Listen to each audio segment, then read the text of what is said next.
Entiisa ebuutikidde abatuuze n'abazadde ku ssomero lya St Charles Katente West Primary School mu ggombolola y'Ekiyuni mu disitulikiti ey'e Mubende. Ejjinja bwe likubye omuyizi ow'ekibiina eky'omukaaga gw'oliraanye Silivia ow'emyaka 12 ne limuttirawo. Omwana ono Ejjinja limusanze mu kibiina ne limwasa omutwe era nga tazze ngolo. Ejjinja lino kigambibwa nti libuuse okuva mu kifo kampuni y'Abachina eya China Communication Construction Company Uganda Limited ekola oluguudo lwa Mubende Kakumiro we yasize amayinja. Size of around 15 centimeters diameter. It hit the roof, found her stead and hit her on the head and she died instantly. Ssentebe w'eggombolola y'Ekiyini Aloysius Biamongo n'abatuuze balaze ennyiike olw'okufa kw'omuyizi ono mu ngeri ey'entiisa. Kyokka ne banenya omukulu w'essomero Peter Byamukama olw'okukuumira abaana ku ssomero n'atabata kudda waka ate nga Abachina bakoze okulabula okumala. Ne mubuuza ki ekyabaddewo. Batugambye batutte abasomesa ne batugamba ngalandika okuvuga tuggalire mu kibiina. Bakitegeeza abaddewo batuwa abasomesa abantu batuukidde ku ssomero nga likulira n'abasomesa be badduseewo era mu kiseera kino baliira ku nsiko. We have already empathized with the family. We have contacted the police. Police is securing the situation and taking charge.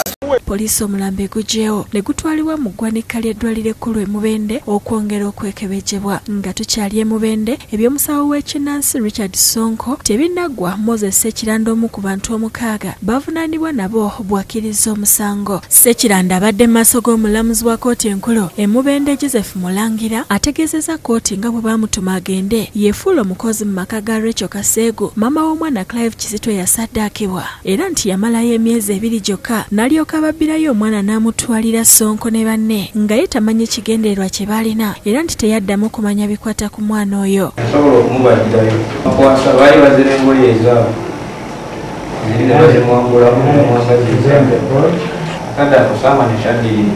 Omulamuzi Mulangira yeebazizza Sekiranda olw'obuzira n'obuvumu bw'ayolesezza n'atatawaanya kkooti n'akkiriza omusango era omulamuzi bw'atyo n'amusalira ekibonerezo kya myaka 33 ng'ali mu kkomera.